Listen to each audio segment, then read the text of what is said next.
Have you ever considered listening to podcasts? It can be a great way to improve your listening skills and expand your vocabulary, as well as learning new phrases and idioms. Additionally, by listening to how the hosts express their thoughts and ideas, you can improve your own conversational skills. There are countless benefits to listening to podcasts, and it's a fun and engaging way to learn something new. Before we begin this podcast, I'd like to start with a question. Have you ever experienced issues with overthinking? If so, how did you manage to overcome it? Please feel free to leave your comments below. Now, let's dive into our podcast. Hey Elena, it's been a while. How have you been doing? Hi Marco, I've been doing well. Thanks for asking. How about you? To be honest, I'm still struggling with my English learning. It's been a bit frustrating. I'm sorry to hear that. What seems to be the issue? It's hard to pinpoint one particular problem.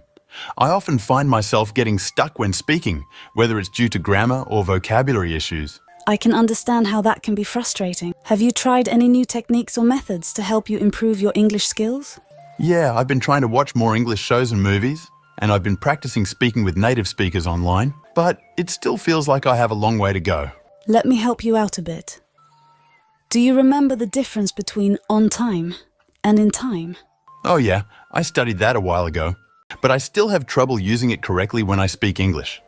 I can understand why it might be tricky, but it's important to practice using the phrases in context. Otherwise, it's difficult to apply what you've learned. That makes sense. Do you have any tips for how to practice using on time and in time in the right situations? One way to practice is to come up with different scenarios and then use the phrases in a sentence. For example, I arrived at the airport on time for my flight, or I finished my work in time for the deadline. It may also be helpful to listen to how native speakers use these phrases in conversation. Can you help me to understand the difference between on time and in time? On time means doing something at the right time, like arriving at the airport at the time your flight is supposed to leave. In time means doing something with enough time to spare, like finishing your work before the deadline. Oh, I see. So, on time means doing something at the exact time it is supposed to happen, and in time means doing something with enough time before it is due. I can give you another example. Let's say you have a meeting at 3 p.m. If you arrive at 3 p.m., you're on time. But if you arrive at 2:45 p.m., you're in time. Oh, I see. So, if I arrive at the exact time of the meeting, I'm on time. But if I arrive a little early, I'm in time. Yes, that's correct. Being in time means you're not only on schedule, but you also have some extra time to prepare or get settled before the meeting starts. I get it now. Thanks for the helpful examples, Elena. I can teach you some phrases to improve your English skills. For example, if you want to thank somebody, you can say, "It's very kind of you," or "Thank you so much for doing that." That's helpful. What if I couldn't hear the last part of a phrase? How can I ask the speaker to repeat it? Good question. You can politely ask, "I'm sorry, I didn't catch the last word. Could you please repeat that?" Now, let's start the podcast conversation. Hey Marco, how are you feeling today? You called me last night and you seemed really worried. Is everything okay? Oh, hey Elena. Thanks for asking. Yeah, I was feeling a bit overwhelmed last night. Anything serious? Do you want to talk about it? I don't know. I've just been overthinking everything. Every decision I make, every conversation I have, it's like my brain won't shut off. I understand. Overthinking can be really tough to manage, but it's great that you're looking for ways to handle it. Yeah, I just feel like my overthinking is excessive compared to other people. It's like I can't control my thoughts sometimes. It feels like I can't turn it off sometimes. I hear you. It can be really frustrating when our minds feel like they're working against us. Have you tried any strategies to help calm your thoughts? I've tried a few things, like deep breathing and journaling, but I still find myself getting caught up in my thoughts. I get that. It can take time to find techniques that work for you. Have you considered talking to a mental health professional? They might be able to offer some additional strategies or support. Thank you for understanding, Elena.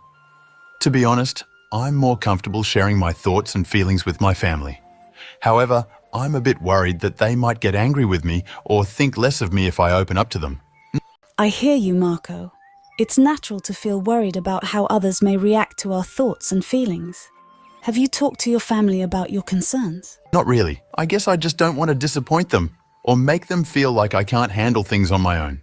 What is overthinking? Overthinking is when you spend too much time thinking about something and can't stop. It's like being stuck in your thoughts and worrying too much about a situation or problem. This can make you feel stressed, anxious, or overwhelmed. I've been feeling really down lately. All of my friends seem so happy and they're always posting pictures with their significant others. Meanwhile, I feel frustrated and sad about my own life. It's completely normal to feel that way, Marco. However, it's important to keep in mind that what we see on social media is often just a small part of people's lives. People usually only share the good moments and don't show the struggles and hardships they may be going through. So, even if it looks like everyone else is living their best life, there may be more going on behind the scenes that we're not aware of. I never thought about it that way. I guess people only post the things that make them look good. Exactly.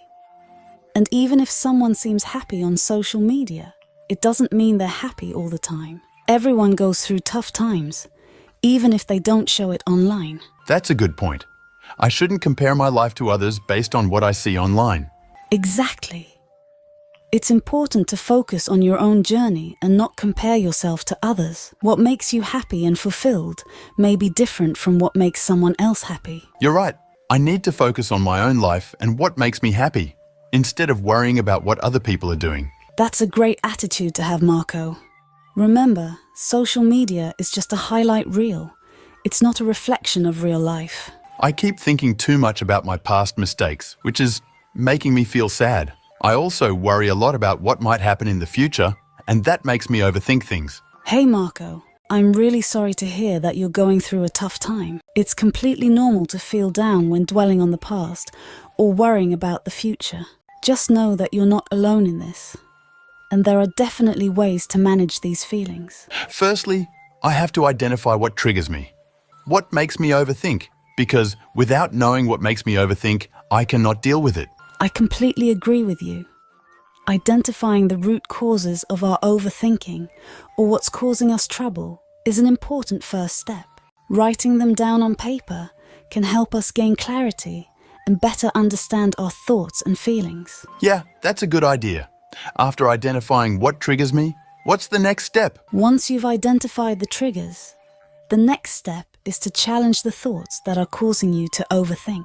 Ask yourself if the thoughts are rational and if they're helping you in any way. If not, try to reframe them in a more positive and constructive way. That's a good point. I think reframing my thoughts could be really helpful. It definitely can be. It takes practice, but it can help you break the cycle of overthinking and start to view things in a more balanced way. Thanks for the advice, Elena. I appreciate your support. Of course, anytime. Remember, it takes time and effort to overcome overthinking, but it's worth it. And if you ever need someone to talk to, I'm here for you. Thanks, Elena. That means a lot to me. If you found the video helpful, please hit the like button and subscribe to my channel.